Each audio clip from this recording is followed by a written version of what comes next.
एक राजकुमार जंगल में सैर करने गया। सैर वही करते जिनके पास फालतू टाइम होता है, घूमते वही हैं जो समय को पास करना चाहते हैं। अनर्थकम विप्रवासम गृहेभ्यः, बिना उद्देश्य की अपना घर छोड़कर घूमने वाला व्यक्ति हमेशा दुखी रहता है। और राजकुमार घूमने गया, प्यास लगी, कुएं के पास गया। अभिमान था कि मैं राजकुमार हूँ, लेकिन प्यास, बाल्टी में रस्सी बांधा और पानी भरने की कोशिश किया। याद आ गया मैं राजा का बेटा रह जाता हूँ, मैं पानी कैसे भरूँ। बाल्टी रस्सी निकाल कर बाहर रख दिया, किनारे बैठ गया। थोड़ी देर के बाद मंत्री का बेटा, मंत्री कुंवर, वो भी जंगल की सैर करने गया था। उसे भी प्यास लगी, उसी कुएं के पास पहुंचा। उसको देखकर राजकुमार ने कहा, आइए मित्र, पानी भरो, पिलाओ, पुण्य कमाओ। मंत्री के बेटे ने कहा, ये पुण्य आप क्यों नहीं कमा लेते? जब पानी पिलाने से पुण्य होता तो आप पिलाइए, आप पुण्य कमा लीजिए। राजकुमार ने कहा, मैं राजा का बेटा रह जाता हूँ, इसलिए पानी भर कर नहीं पी सकता, पानी भरना कहारों का काम है। मंत्री का बेटा बोला, मैं तो मंत्री का बेटा, मंत्री ज़्यादा हूँ, मैं भी पानी नहीं भर सकता, ये कहारों का काम। तुम राय ज़्यादा हो तो मैं मंत्री ज़्यादा हूँ। थोड़ी देर इंतजार किया तो एक तीसरा नौजवान आया। वो भी सैर करने गया था, वो अमीरों का बेटा था। राजकुमार और मंत्री कुंवर ने कहा, पानी भरो, पिलाओ, पुण्य कमाओ। उसने कहा, ये पुण्य तुम लोग क्यों नहीं कमाते, मेरे लिए क्यों छोड़ रखा है? राजकुमार ने कहा, मैं राजा का बेटा रह जाता हूँ, इसलिए पानी नहीं भर सकता, ये कहारों का काम। मंत्री के बेटे ने कहा, मैं तो मंत्री का बेटा, मंत्री ज़्यादा हूँ, मैं भी पानी नहीं भर सकता, क्योंकि ये कहारों का काम। तो तीसरा जो जवान आया था वो हंस करके बोला कि मैं तो अमीरों का बेटा, अमीर ज़्यादा हूँ, मैं तो बिल्कुल नहीं भर सकता। जैसा को तैसा मिले, मिले नीच को नीच, और पानी में पानी मिले, मिले कीच में कीच। एक वेश्या ने व्यभिचार करके बहुत धन कमाया। धन कमाने के बाद सोचा भंडारा कर दो। भंडारा के लिए साधु ढूंढा तो कोई साधु मिला नहीं, क्योंकि वेश्या का भंडारा खाने के लिए कोई हिम्मत वाला ही साधु चाहिए। साधारण साधु नहीं टिक सकता। वेश्या के हैं कौन जाए, कलंक लग जाएगा, बदनामी हो जाएगी। कुछ गलियां ऐसी हैं जिसमें निकल जाने से नाम पर कलंक लग जाता है। कुछ स्थान ऐसे होते जहाँ खड़े होने से कलंक लग जाता है। कुछ दुकानें ऐसी हैं जहाँ पर रुक जाने से कलंक लग जाता है। कुछ लोग ऐसे हैं जिनके पास खड़े होकर बात करने से नाम पर कलंक लग जाता है। इसलिए कृपया सावधान रहिए, कहाँ खड़ा होना है, कहाँ निकलना है, कहाँ नहीं जाना है, इसका विवेक रखिए, क्योंकि सब दाग धोए जा सकते हैं, पर कलंक का दाग धोने का कोई साबुन नहीं बना हुआ है।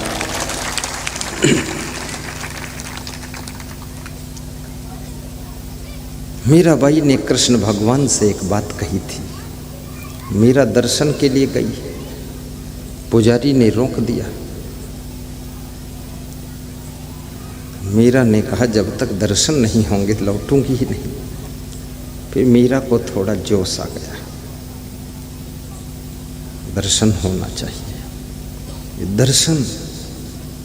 दर्शन देने योग्य भी सब लोग नहीं होते, दर्शन करने योग्य भी सब नहीं होते, और दर्शन के लिए भी सब लोग नहीं आते। यदि तुम दर्शनी महान पुरुष हो, दर्शन देने योग्य हो, तो कृपया दर्शन के भूखे लोग आए हैं, उनको थोड़ा दर्शन भी दीजिए, क्योंकि तुम्हारे दर्शन से उनको मार्गदर्शन मिलने की संभावना है। और मार्गदर्शन सही मिल गया तो याद रखना, फिर मंजिल दूर नहीं है, मंजिल बिल्कुल पास है। सही मार्ग मिलना चाहिए, मंजिल तो आपका इंतजार कर रही है। पुरुषों की इतनी कमजोरी है कि ये तालियां भी नहीं बजाते, मरे मराए अधमरे बैठे, हालत गंभीर है। महिलाएं बहुत मस्त मौला है, तालियां भी बजाती, हंसती भी है, मुस्कराती भी है, लेकिन पुरुष इतने टेंशन में है वास्तव में। और सत्संग में आकर भी टेंशन नहीं मिटी, इसका मतलब अब तुम मिट जाओगे, टेंशन तुम्हारी नहीं मिटेगी। थोड़ा हंसा भी करो। नदी के किनारे एक साधु बैठा था। वेश्या ने निमंत्रण दिया, उसने स्वीकार किया। वेश्या के घर आया, 15 दिन भंडारा चला, खीर पूड़ी खांड सब बनता रहा। जब 15 दिन पूरे हुए तो वेश्या ने बहुत बड़ी बात कही। बोले, महाराज, जिंदगी में बहुत पाप किया था, न जाने कितने पुरुषों को भ्रष्ट किया मैंने, न जाने कितने पुरुषों का धन सब लूटा मैंने, लेकिन ये 15 दिन के भंडारे से सब पुण्य हो गया। तो जो साधु बैठा था, खा रहा था 15 दिन से खीर पूड़ी वो क्या बोला, बहुत बड़ी बात बोला। उसने कहा, 15 दिन पूरन भये खाए खीर और खांड। 15 दिन पूरन भये खाए खीर और खांड। वो साधु बोला जो 15 दिन खीर पूड़ी खाया। 15 दिन पूर्ण भये खाए खीर और खांड। वेश्या से कहा उसने, 15 दिन पूरन भये खाए खीर और खांड, और जैसा धन तैसे गया, तुम वेश्या हम भाड़ हम भाड़ हैं, हम कोई साधु थोड़े, हम तो बनुआ साधु, ठगुआ साधु, कपड़ा लपेट के बैठ गए, तबला बजाने वाले भड़ुआ हूँ मैं तो जैसा को तैसा मिले मिले, नीच को नीच, और पानी में पानी मिले मिले, कीच में कीच। मैं 8 देशों में गया हूँ, मुझे सब जगह अच्छे लोग मिले। भारत के लगभग सभी प्रदेशों में सत्संग करने गया हूँ, जाता हूँ, अब भी जाता हूँ, सभी जगह ऐसे ही लोग मिले। खुद यदि हम अच्छे हैं तो सब जगह हमको इंतज़ार कर रहे हैं अच्छे लोग। इसलिए अगर अच्छे रिश्ता ढूंढ रहे हो तो तुम स्वयं अच्छे बन जाओ।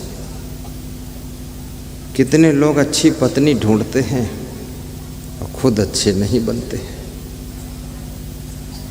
अब आपको अच्छी पत्नी तभी मिलेगी जब आप अच्छे पति बने। अच्छा पति तभी मिलेगा जब आप अच्छी पत्नी बने। अब तुम शूर्पणखा बनी हुई हो, राम को ढूंढ रही तो नाक कान काटी जाएगी, राम थोड़े मिलेंगे। तुम रावण बने हो, सीता को ढूंढ रहे हो तो आपका गला काटा जाएगा। सीता रावण को थोड़े, उसके लिए नहीं सीता पैदा हुई, राम के लिए पैदा हुई। राम शूर्पणखा के लिए पैदा नहीं हुई है, वह सीता के लिए पैदा हुई है।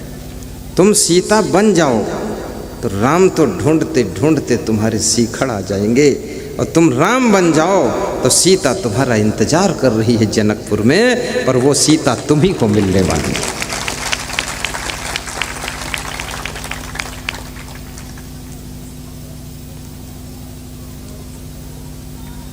राय ज़्यादा, मंत्री ज़्यादा और अमीर ज़्यादा, तीनों एक लाइन में बैठे हुए। मुन्ना लाल चौधरी, ध्यान देना,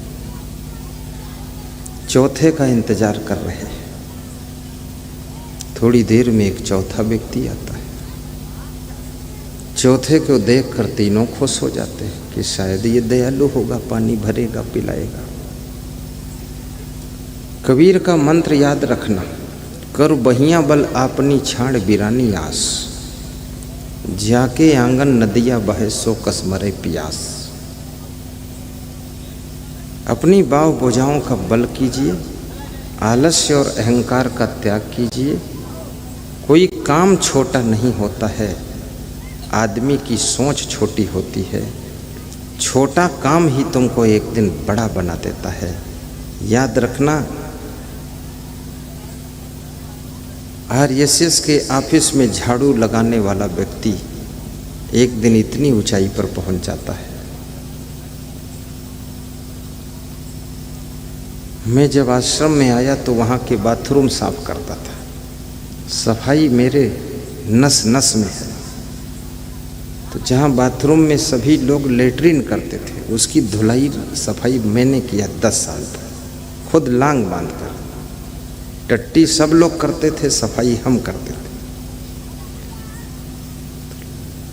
और जितने लोग लेटरिन जाते थे सब मुंह ऐंठते हुए निकलते थे कि बहुत गंदगी। तो मैं पूछता था, मुंह क्यों ऐंठ रहे हो? गंदगी किया तुमने, तुम्हारे पेट से गंदगी निकली, फिर मुंह फादिल ऐंठ रहे हो और सफाई करते नहीं। चलो मैं कर देता हूँ। बिल्कुल क्लीन रखता था। अयोध्या में मैं आया नृत्य गोपाल महाराज की छावनी में। वहाँ पर 1 दर्जन लेटरिनों को 3 घंटे साफ किया। 6 महीने पुरानी लेटरिन चिपकी हुई थी, तेजाब डाल के धोया। वो महाराज बड़े खुश हुए, 6 कंबल हमको दान दिया। हमने कहा कंबल मत दो महाराज, ये मेरा कर्तव्य और धर्म बनता है। बोले आप जैसा कोई महान संत आया नहीं। तो हमने कहा ये बेईमान ठिलुहा क्यों पाल रखे हो, ये गंदगी फैलाते हैं, काम चोर हरामखोर, ये साधु है कोई?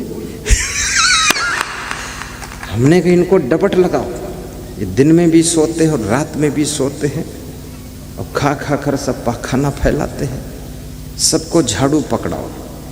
मैं तो ऐसे साधु को रखता ही नहीं जो काम चोर होगा।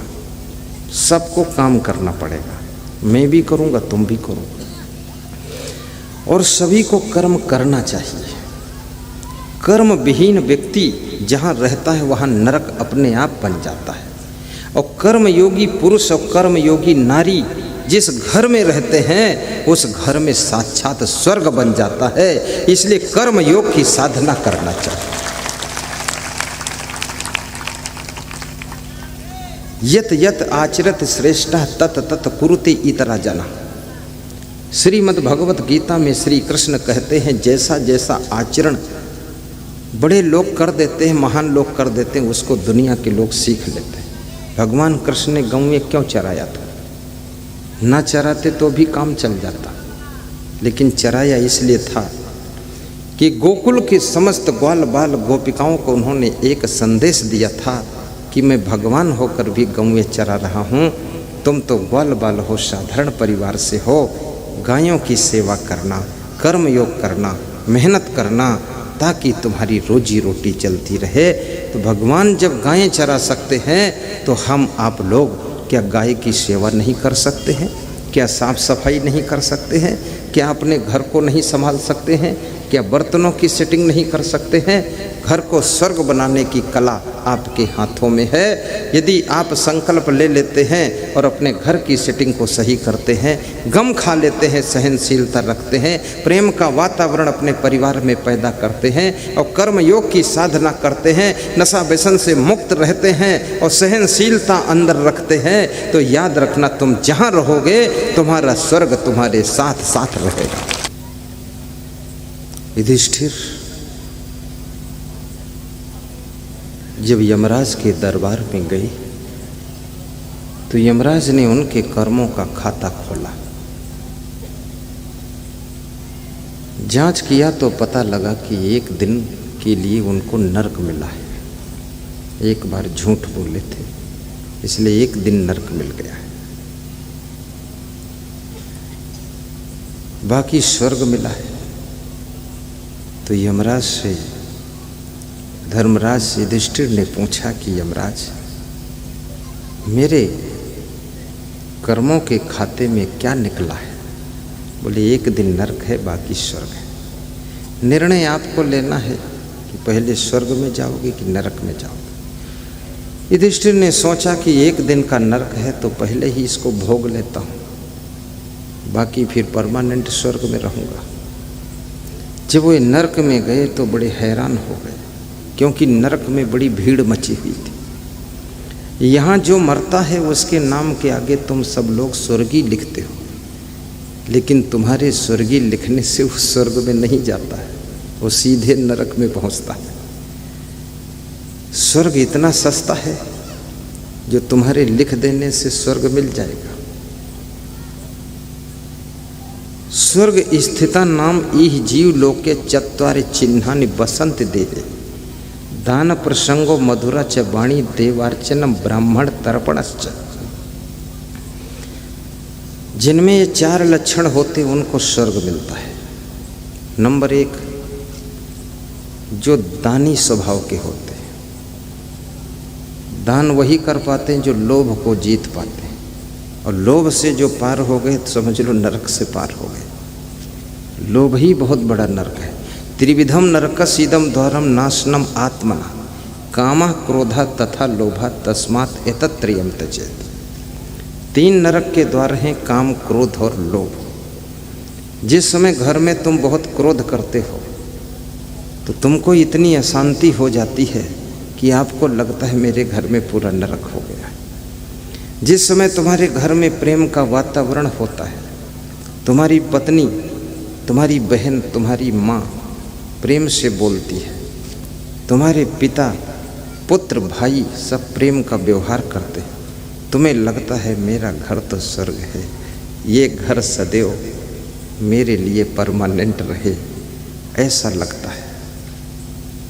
क्रोध आपके घर को नरक बनाता है और काम वासना जब सीमाओं को तोड़ने लग जाती है तब आपकी जिंदगी में नरक का जन्म होने लग जाता है। आग चूल्हे में रहती है, चूल्हे की सीमा में आग रहती है, पूरे घर को भोजन पकाकर खिला देती है। और वही आग जब चूल्हे की सीमा को तोड़कर पूरे घर में फैल जाती है तो घर और घर का सामान और घर के लोगों को भी जला देती है। याद रखना, ये काम वासना की आग को जब तुम नियंत्रण में रखते हो, संयम नियम के चूल्हे में रखते हो, तब ये आग क्या करती है? ये सृष्टि की रचना करने में सहायक होती है। और जब ये आग आपकी पूरी जिंदगी में फैल जाती है तो आपकी जिंदगी की सुख शांति को जलाकर राख कर देती है और जिंदगी को नरक बना देती है। इसलिए नियंत्रण में रहना सीख। जी कहते पहले नरक में जाऊंगा, वहां देखा तो नरक फुल है। उनके पूर्वज भी नरक में गोता लगा रहे हैं। आप ये मत सोचना कि हमारे पूर्वज सब स्वर्ग में पहुंच गए, सब नरक में भीड़ मची पड़ी है। और सारे लोग स्वर्गीय हो जाएंगे तो नरक में कौन जाएगा? जिंदगी भर तो नरक बनाते रहे, मरने के बाद स्वर्ग कहाँ से मिल जाएगा? इतना सस्ता स्वर्ग है। बहुत लोग सस्ता सौदा करते हैं, कहते हैं सब तीर्थ बार बार, गंगा सागर एक बार। मतलब एक बार जाओ गंगा सागर में डुबकी लगा लो, जिंदगी भर के पाप सब धुल गए, छुट्टी है, बार बार लपड़ा खत्म। ये सस्ते फार्मूले आपको महंगे पड़ जाएंगे। जिंदगी को ही तीर्थ बनाना पड़ेगा। युधिष्ठिर से देखा ना गया। उन्होंने यमराज से कहा मेरा सारा पुण्य, मेरे स्वर्ग का हिस्सा सब नरकवासियों को दे दो, इनको स्वर्ग में पहुंचा दो, और इनके सारे पाप मैं स्वीकार करता हूं, मुझे जिंदगी भर के लिए नरक में डाल दो। नरकवासियों को स्वर्ग में पहुंचा दिया गया और युधिष्ठिर को नरक में डाल दिया गया। युधिष्ठिर नरक को भी 1 महीने में अपने सुंदर स्वभाव से, मधुर वाणी से, पवित्र चरित्र से नरक को स्वर्ग बना देते हैं। युधिष्ठिर के मन में हुआ जरा स्वर्ग देखूं चल करके, वहाँ जो नरक से गए खुश होंगे, लोग धन्यवाद देंगे। वहाँ जा कर के देखा तो नरक से जो लोग स्वर्ग में गए थे उन्होंने 1 महीने में अपनी बदतमीजी से, मूर्खता से, क्रोध से, काम वासना के कारण, लोभ लालच के कारण वहाँ भी वह सब मारपीट कर रहे हैं, रो रहे हैं, नरक बना दिया है, पूरा स्वर्ग भी नरक हो गया। युधिष्ठिर ने यमराज से कहा ये क्या मामला है? मैं नरक में रहता हूँ वो भी स्वर्ग बन जाता है, और ये सब स्वर्ग में जाते वो भी नरक बन जाता है। तो यमराज ने हंस करके कहा कि भगवान ने न नरक बनाया न स्वर्ग बनाया है, मनुष्य को स्वर्ग नरक बनाने की कला दिया है। जो गलतियाँ बहुत करते हैं वे जहाँ रहते वहाँ नरक बन जाता है, जो संभल कर जिंदगी जीते हैं उनका नरक भी स्वर्ग बन जाता है। अपने घर को भी स्वर्ग बनाइए, कार्यालय को स्वर्ग बनाइए,